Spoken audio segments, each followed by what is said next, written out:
Hay héroes que nacen del poder y hay otros que nacen de la fragilidad. Capitán América, The First Avenger, no empieza con una película de superhéroes, empieza como una historia sobre alguien que nunca encajó del todo en el mundo que le tocó vivir. Un hombre pequeño en medio de una época enorme, una época marcada por la guerra, propaganda, el miedo y la necesidad desesperada de creer en algo. La película se estrenó en el 2011, pero gran parte de su alma vive en los años 40 y eso se siente desde los primeros minutos. Las calles húmedas de Brooklyn, los callejones estrechos, los anuncios antiguos, los tonos apagados de la fotografía, todo parece construido para que el espectador no solo vea el pasado, sino que lo respire. Lo curioso es que Marvel estaba tomando un riesgo enorme. Hoy parece imposible imaginar al Capitán América como una apuesta incierta, pero en aquel momento el personaje tenía una dificultad particular. Representaba símbolos profundamente estadounidenses en una industria que intentaba conectar con todo el mundo. El estudio necesitaba encontrar una manera de convertir a Steve Rogers en algo más universal, no un símbolo político, no un soldado perfecto, sino una persona. Y ahí apareció una de las decisiones más importantes de la película: centrarse en quién era Steve antes del escudo, antes de los músculos, antes del uniforme, antes de convertirse en una leyenda. Chris Evans entendió eso desde el principio y de hecho estuvo cerca de rechazar el papel varias veces. La idea de cargar con un personaje tan grande le producía ansiedad, había miedo al encasillamiento, a perder privacidad, a convertirse de golpe en el rostro de una franquicia gigantesca. Pero quizás esa inseguridad terminó ayudando al personaje, porque el Steve Rogers que vemos en pantalla no parece un hombre invencible, parece alguien que duda, alguien que siente miedo y precisamente por eso resulta cercano. Gran parte del trabajo más impresionante de la producción ocurrió antes incluso de las escenas de acción. Para representar el Steve frágil del inicio, el equipo utilizó una combinación extremadamente compleja de efectos digitales, dobles corporales y manipulación visual. Durante años, mucha gente creyó que Chris Evans había adelgazado drásticamente para el papel, pero no fue así.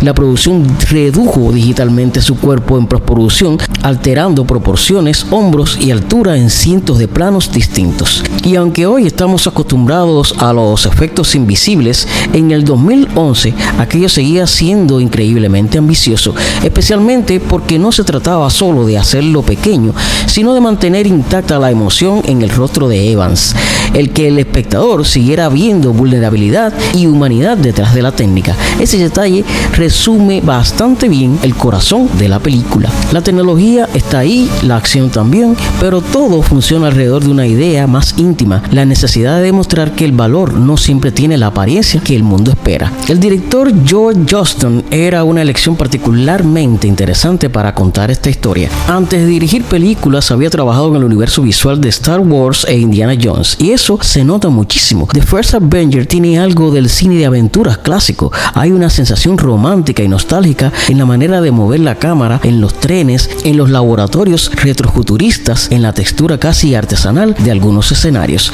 No intenta verse fría ni hiperrealista, quiere sentirse como una vieja leyenda de guerra contada décadas después. Y quizá por eso muchas escenas tienen un ritmo distinto al cine de superhéroes moderno. Hay más pausas, más momentos para observar, más silencios. La película entiende algo importante: antes de que un héroe salve al mundo, necesita aprender a convivir consigo mismo. También hubo desafíos interesantes en el guión, porque Steve Rogers debía representar bondad genuina sin resultar ingenuo o aburrido, y eso es más difícil que lo que parece. En el cine contemporáneo abundan personajes sarcásticos, moralmente ambiguos o emocionalmente rotos, pero Steve fue escrito casi como una figura clásica, alguien que cree sinceramente en hacer lo correcto. El problema era lograr que esa pureza emocional se sintiera humana. Por eso muchas de las mejores escenas no tienen explosiones, tienen conversaciones pequeñas, miradas incómodas, momentos donde Steve parece más preocupado por no decepcionar a otros que por convertirse en héroe. Y alrededor de él, la película construye personajes que ayudan a darle peso emocional a ese viaje. Hay algo especialmente humano en Peggy Carter, interpretada por Hayley Atwell. El personaje evita sentirse como un simple interés romántico, tiene presencia, inteligencia, autoridad autoridad, pero también cierta melancolía silenciosa. Muchas veces parece ver en Steve algo que el resto todavía no alcanza a comprender.